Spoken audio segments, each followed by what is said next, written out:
Hey, how's it going? This is Alan from Luxury Exotic Customs and Replicas LLC. Back with a builder's tip slash safety tip slash when I learned how to do some things, I do like to try to pass them on. I have a lot of people that are asking me about builds and as far as a few things on the builds. So one thing I like to share, because most people that know me, I'm a big safety guy, and when I do a lot of my videos, I come from the point of safety, okay? Safety first, quality always is definitely what I preach here. So in saying that, I've already showed you kind of the safe way to do the rear of the chassis. Now I'm going to show you the front of the chassis. The front is just as important as the rear. Reason being, the only thing that separates most kits as far as safe-wise is the firewall from the front clip, okay? As we do our front clips here, we actually do our front ends to where they actually compress here and give in the case of a front end collision. But one thing that I also want to make sure that I point out is the chassis integrity. Okay, a lot of people don't like using Fierros, mainly because they just don't know how to use them. I mean, that's really the real reason why. Because most people say, well, you know, a custom chassis, this, that, and the other. Well, here's the thing, okay? In all honesty, people that build, I mean, we even build custom chassis as well. You know, we do allow, you know, the client privilege to choose, okay? But here's my thing, okay? We only use about 40% of the chassis, okay? Which is basically just the floor pan is all that we really use, and the engine cradle as far as when we do our builds, okay? We do everything else with 3/4 inch, 1/2 inch, and inch steel tubing. So it's kind of a custom chassis anyway. But here's what I want to express, okay? When you're cutting down the front dash, okay, here's what I want to point out, okay? Here's how you guys and ladies, here's the safer way to do it. I do not know everything, but I do share what I know to a certain extent as far as I do sell kits, so there are some things that I will help you do it, but I won't show you or tell you how to do it because. But if it's something that comes to safety, I will show you, I will tell you. If it comes to safety, I will be more than happy to show you and tell you. So saying that, let's get straight to it. Now, everybody cuts their chassis down different, okay? One thing you want to remember is chassis integrity, okay? And that is the integrity of it. You don't want the chassis to give. And like I had expressed, you never cut the chassis in the cab, in the cockpit. You never cut it straight across. You always cut in the cradle. You always cut in the cradle. This here, and I'll show you this. Now, when you go to cut your front firewall, because mind you, for the Aventador, the Huracan, the Diablo Roadster, the Murcielago, pretty much if you're going to use a Fiero donor, and even with the Toyota MR2, you still got to cut it down, okay?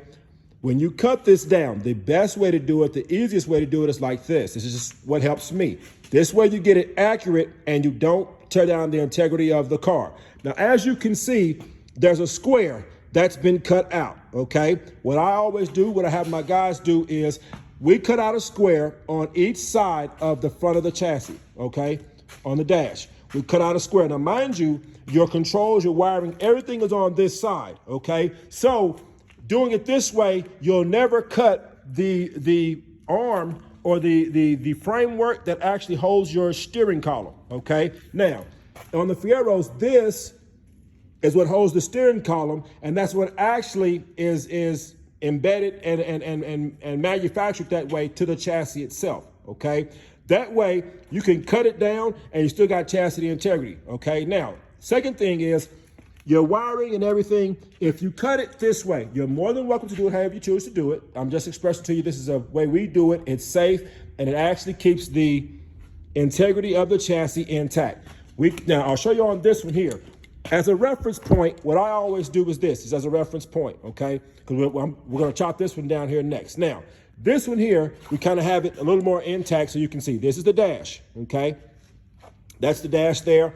And what you do is, now you're going to pull the dash out, okay? You pull that dash out. Now, I always cut right inside of here, okay? Mind you, when the dash comes out, it looks like this, okay? It'll be with the dash out, okay? As a reference point, this is the bottom of the vent, okay? All of our cars here are functional. So we actually Our cars have heat, air, the defrosters work, the whole nine. So there are some things you don't want to cut into, okay? As a reference point, I always cut and tell my guys to cut in between here, okay? Right in here. So imagine an imaginary line cutting straight through here, inside of the post here, all the way down, okay? All the way down. Straight back, all the way down. That's one cut. And then the second cut, you'll see it here. As a reference point, I always cut directly up under this, straight across. And I actually let my blade, I use a K12 chop saw, which is when I was in the fire department, we call them K12s, but they're just chop saws, okay? And so what I do is we come straight across. My fingernails are dirty. I didn't clean my fingernails out. Wow. So they are, it keeps you flush, okay? When you're done and you cut it and chop it, it looks like that. Now, you have a nice, clean, flush square, okay? And what that does is it gives you a way to weld onto, mount onto when you go to put your kit on the chassis. Now, the last cut you're gonna make is you're gonna come right up under the firewall here, right along the top, and you're gonna cut it straight across, okay? Now, let me back up. When you do decide to do this, it's two things you gotta take off, okay? The first thing you have to take off is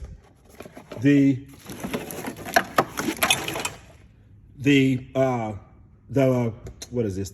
I guess you could call it the hood latch. Is actually what it is. It's the hood latch. You just simply do those screws there, and then come here. There's two 10mm bolts here, and then that comes out. But you'll have to come over here to the driver's side. You'll have to come down. Right up under here is the latch. You'll have to unscrew the latch, okay? Second thing you want to do is these is when the indicators, when the door is open, those 10mm socket, those come, 11mm socket, that comes out. Then you'll come up here. These are 10mm, okay? You unscrew those here. 10mm, unscrew that, and this is your windshield wiper bracket. That's actually the swing arm. And then the windshield wiper motor, there's three 10mm, those come out. When that comes out, you'll have it looking like this, okay? You'll have it to where there's nothing in there, no wires. Now, your wiper motor bracket arm is gonna be inside of there. It's not really gonna hurt anything. You can definitely kind of move it out of the way. Now, the last cut we make, we cut clean across, okay? And then the whole dash comes out. Now, what I want you to pay attention to is this. The reason why I push safety and where to cut and what to cut and how you're cutting, this is the actual. Look at the sheet metal, which that's aluminum. Look at the aluminum that's actually up under the cars there. As you can see, it's not very thick, okay? So that's why I say be careful what you cut, because they have it engineered to where the car actually is stronger together, okay? Because it's aluminum compressed. So you don't want to go just hacking up stuff. Now, I've seen people do this. I've seen them cut all the way under the arm that actually holds the steering column, okay? Well, when you do that, you can, if you cut too low, then you allow that chassis to bow. Okay, you'll have a dip in it because the integrity of it is gone. And mind you, like I said, you got to have a place for the suspension. Now, all of this is actually doubled aluminum, okay, where the suspension and everything is. So all of this is actually one piece, okay? And then when you come here, see the glue that the manufacturer uses? That's why when you cut away the wheel well, you cut here, but you always try to cut above. Okay, and this is why I say if you cut and use that as a reference line, you will always get what you need. Now, with it cut, as you can see, we cut right inside the post. That way, you have plenty of room to actually come back in, weld onto, bolt onto, and what have you, and things that you need to do. So, builder's tip, like I said, now, I'll say this and I will continue to say it, okay? I do not know everything. I've been building replicas for about 10 plus years.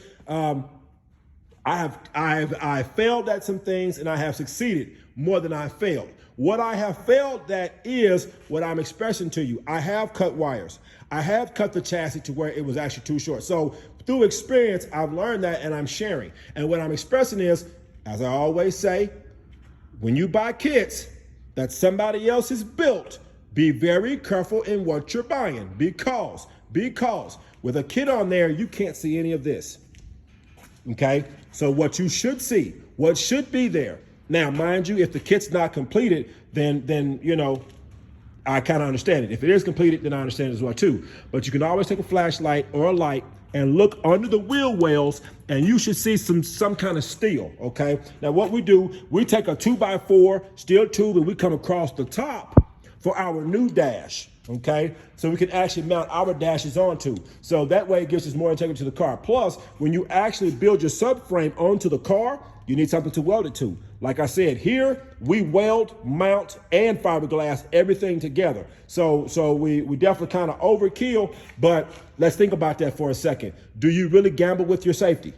I would hope that you don't. Okay, so in saying that, I do not know everything. There are a lot of ways. Everybody wants to do videos now, and that's actually a good thing for me. I am by no means upset about that, because the more people that do videos, the more we all learn, the better the replica car game gets, okay? What I'm expressing is, understand, I don't know how to do everything, okay, the same way. I do it my way, what works for me, what has worked for me, and what is safe for me. Now, as a former firefighter, I'm going to tell you this. Now, when we did have to cut people out of the cars, okay, this is called the A-frame right here. The A-frame, A-pillar would be right here. This would be the B-pillar right here is what they would call it, okay? When we would chop cars to rescue people, get them out of crashes, this is what we'd always cut.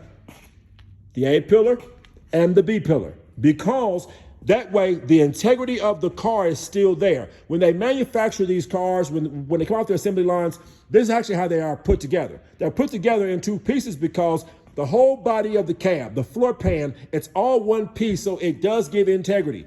Integrity, that's a word you want to get familiar with. Integrity, which means simply what holds the strength of it, okay? So in saying that, this is the way I do it, okay? There are a lot of know-it-alls out there. There are a lot of gurus. There are a lot of people, well, I built the replica and blah, blah, blah. And it's sitting in his garage and it ain't working. You see, I'm not knocking that guy. I ain't knocking that build. I'm knocking the fact that if he's gonna sell it to a person, he's gonna sell it to you. This is what you wanna look for. I have a lot of people that are buying kits, looking for kits and things of that nature. I am only expressing this. I'm not telling you who to buy from, who not to buy from. I'm giving you the insights of, don't buy a yarn ornament and don't buy a garage decoration. Meaning, don't go out and buy a kit, $15,000, $20,000, $30,000, and you know, the doors don't fit right, or it wobbles, or it drives down the road and the whole kit shakes and whistles. This is where you get your integrity. This is where you alleviate a lot of the issues with kits, okay?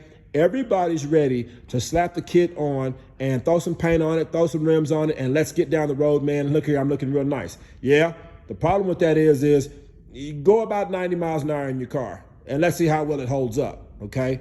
At the same time, too, it's windy here in Tulsa today. Yeah, let's see how well that holds up going down the road. When the wind blowing, you're gonna hear whistling, and then you're gonna feel that kit's gonna shake a little bit. And the number one thing is simply this. You don't want this thing held together with little tack welds or screws and all that kind of crap. You don't want that, okay? You want a solid car. So I'm expressing this. When you go to cut down the front of these cars, this is where I do it. This is how I do it, only because we're cutting away the excess, because we're actually going to put new there, but we're leaving enough of the original car to where we can pretty much put anything on this kit that we choose to, on this chassis. People always ask me, hey, what is this, that, and the other for a Huracan, a Aventador, Diablo? Well, no matter the wheelbases change slightly, but the way the chassis and cab sit are the same, okay? So like I expressed, this is what I do for every car. If you take all of my kits, and I built a lot of them, if you take all of them apart, they are all built the same way here. We simply cut out our square on each, well, it'd be a rectangle, wouldn't it? Yeah, it would. We cut out our rectangles there on each side, and then we cut, like I said, we cut, just simply cut right along here, along the top, because mind you, you don't want to cut here. Let me show you. You don't want to cut here, okay? So you want to cut in this aluminum, the aluminum here. You don't want to cut here. So you want to cut You don't want to cut down here, you want to cut up here, okay? Because mind you, see the bolts? That's your firewall, okay? If you cut above your firewall, you leave your firewall intact, okay? And as you can see, your AC hose, your AC compressor and your blower motor is here, and like I say, your power steering pump is there. So that all those things are not affected when you do it that way. Now, if there is another way that someone has done it, by all means, post videos and let's start sharing, okay? Everybody wants to post kits and everybody becomes knowledgeable, but nobody gives you the ins and outs, okay? Now, mind you, I have some kits that are coming along real nice, and they are nice. I'm talking clean, not because we built them, just because they're built quality-wise, but they're safe. They're safe, okay? When I move to stage 2 in my cars, you can take them out and put 100 miles an hour on them, and you're not gonna wreck, and if you did wreck, you're gonna be safe, okay?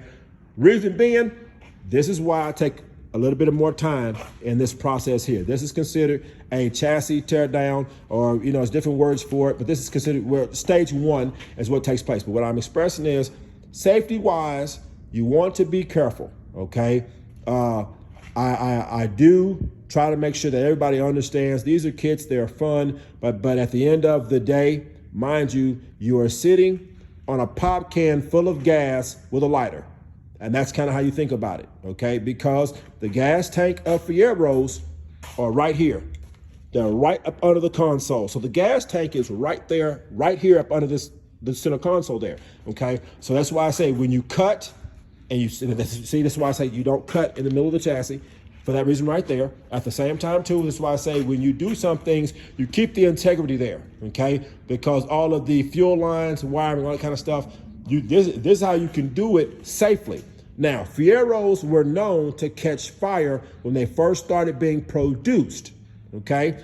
This is why when they corrected those issues, you don't want to go cutting the excess that you don't have to, okay? You don't want to go cutting stuff.